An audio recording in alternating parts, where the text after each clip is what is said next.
Meus caríssimos irmãos e irmãs, a minha saudação cotidiana de paz e alegria no Senhor. Vocês estão bem? É meu desejo que sim, e minhas orações para que isso aconteça. Não é raro alguém me perguntar que sinais evidenciam que uma pessoa esteja ou está no estágio, no caminho da santidade. Nós sabemos que a santidade é a vocação batismal de todo cristão católico. É para a santidade que devemos tender, é para a santidade que devemos caminhar. Então a Igreja coloca como condições a prática da fé, da esperança e da caridade em grau heróico, além dos milagres atribuídos, à santidade de algum servo de Deus, de algum venerando, de algum beato. Mas não é dessa santidade que nós queremos falar, é da santidade comum, dos fiéis, do dia a dia. Esta, como eu disse, é outra realidade, muito bonita na história da Igreja. Na minha caminhada de 40 anos de vida consagrada, eu vi muita coisa, presenciei muita coisa, sou testemunha de muita coisa. Me sinto como se fosse um arquivo vivo de experiências passadas, de experiências que eu vivi, de experiências que eu tive que viver. E eu acho que 40 anos de vida consagrada me dá a condição de dizer o que eu vou dizer agora. Meus irmãos e irmãs, para mim, uma pessoa santa ou em processo de santidade, de santificação, ao lado da fé e da esperança, é uma pessoa que pratica a caridade. Caridade que é o ágape, que é o amor em todas as suas formas e expressões. Uma pessoa caridosa não é necessariamente uma pessoa que doa cestas básicas ou que dá dinheiro para uma instituição filantrópica, para a instituição de caridade. Uma pessoa caridosa não é uma pessoa que ajuda a cuidar de mendigos e moradores da rua, necessariamente não. Uma pessoa caridosa não é alguém que no Natal dá bombons e presente a crianças pobres ou na Páscoa. A pessoa caridosa é uma pessoa prestimosa para com o próximo, cuidadosa com a honra, a moral e a reputação do próximo. É uma pessoa que possui delicadezas divinas na vida social, que tem uma preocupação máxima, que é de contentar o próximo, na prática do Evangelho, cujo testemunho ela é chamada a dar. A mim não me impressionam pessoas que fazem rudes penitências.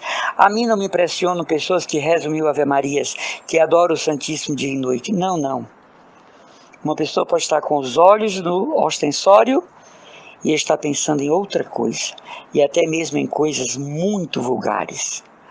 Uma pessoa pode passar o dia no ermo, na meditação, debaixo de árvores, com a Bíblia na mão, e o pensamento está em outras coisas, e aquilo ser até uma expressão de vaidade, para que os outros possam ver.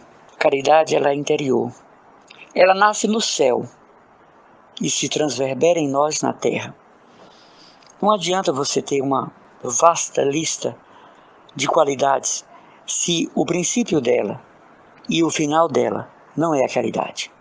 Não adianta você ter um vasto conhecimento, uma biblioteca imensa, ser uma pessoa muito popular no meio católico, ser um pregador muito afamado, que aliás contradiz com Jesus, o pregador do Pai ultrajado, se você e eu não praticamos o bem com o próximo, se não somos bons com o próximo, se não dizemos coisas boas do próximo, se não defendemos sua honra, sua reputação e sua moral. Alguém de repente tem uma moral ilibarda e nós vamos lá e manchamos para sempre, coisa que vamos dar conta a Deus, porque aquela pessoa, além de batizada, ela é o centro do amor de Deus, o ponto, o enfoque para onde converge o amor de Cristo. Então nós mexemos com alguém que é imagem e semelhança do Pai. E isso não fica impune. Não pense que isso fica impune nem com a confissão. Com a mesma medida que você medir, você será medido. As palavras de Deus têm sabor de eternidade. Então, para mim, uma pessoa santa é uma pessoa caridosa. para consigo e para com o próximo. Não me impressionam hábitos, crucifixos, clausura, grades. Não me impressionam nomes, livros escritos, publicados, fama eclesiástica, patamar eclesiástico. Tem muitas pessoas que estão em altos postos da igreja que melhor seria se estivesse onde estavam antes, porque a dose de pecado aumentou, a culpabilidade aumentou, as ações más e perversas aumentaram por causa do poder eclesiástico. Melhor seria ter continuado um simples sacerdote, que na verdade nenhum sacerdote é simples. Eles têm a grandeza de Cristo sacerdote neles. Se você é uma pessoa letrada, teologicamente preparada, se é um grande catequista, um grande orador, pregador, evangelizador, mas você não tem a caridade como o centro, como a bula máxima, a razão de ser de toda essa envergadura espiritual, você é um fariseu hipócrita, como disse Jesus, que fala do que não vive, que prega o que não vive, que anuncia o que não vive. Melhor seria estar calado e escondido com Cristo em Deus, sem o respaldo social de pregador. Eu conheci ao longo da minha vida muitos pregadores que não davam bom dia a ninguém quando chegavam, e que não dizia até logo a ninguém quando ia embora. Eu conheci pregadores e pregadoras que davam rabe-sacas quando você dizia a paz de Cristo, e tinham descido há pouco do palco, da plataforma, do altar, e tinham pregado sobre Cristo, sua vida, seu espírito, sua caridade, sua igreja. Conheci muitos pregadores que fizeram e pregaram simpósios, seminários, congressos sobre amar o próximo, mas que depois se enfurnavam numa sala cheia de lanches e alimentos só para eles ou para elas e saíam resguardados por seguranças para ninguém lhes tocar. Ou seja, nada a ver com Cristo, né? Anunciaram tudo, menos Cristo. O pregador é gente do povo e com o povo. O pregador é popular, comunitário, comunicativo, abrangente, próximo, aparente, transparente, que estende a mão, que se faz de igreja com quem encontra. A pregadora verdadeira é aquela que sai de uma pregação com um sorriso nos lábios para irmãos que ela nunca viu na vida, e não de cabeça baixa, fingindo ser uma contemplativa, uma mística, e no entanto, existe todo o inferno dentro de sua própria alma. Não se impressionem com pessoas muito eloquentes. Isso se aprende. Tem um curso chamado oratória. Não se impressione com pessoas que gritam, bradam, gemem, choram nas pregações, mas que na vida comunitária, paroquial, familiar, são verdadeiros demônios de maldade, impiedade, grosseria. Eu estou lendo a vida de uma beata. Preferi não dizer o nome dela para não causar polêmica inútil. Segundo ela, Jesus lhe apareceu e mandou que ela divulgasse a devoção à sua Sagrada Face. E ela mandou cunhar umas medalhas da Sagrada Face. E segundo ela, Jesus chamou-a de mensageira da sua Sagrada Face. Ela era superiora da sua congregação, das casas da sua congregação. Mas essa madre, ela era impiedosa com as irmãs, inclemente com as irmãs. Não perdoava as faltas das irmãs, sobretudo se eram noviças, junioristas. Eu fico perguntando como que essa mulher foi beatificada. Será que foi só por conta do milagre atribuído a ela? E onde fica a fé, a esperança e a caridade em grau heróico? Jesus dizia, tu és a minha esposa predileta.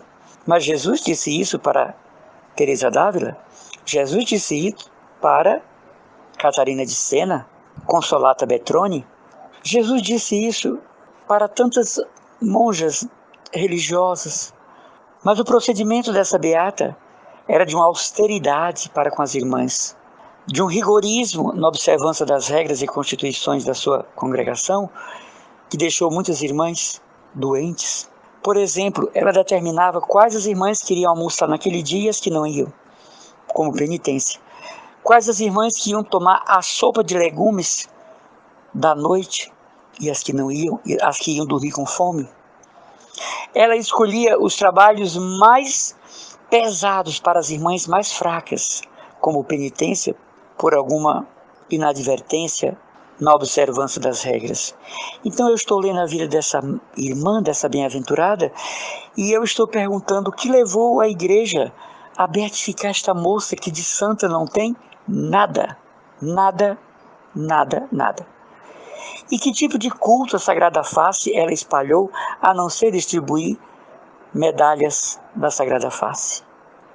Ei, meus irmãos, abrir a boca e dizer que Jesus me escolheu para ser apóstolo do seu coração, apóstolo da sua Eucaristia, apóstolo da sua Sagrada Face, isso não é brincadeira, né?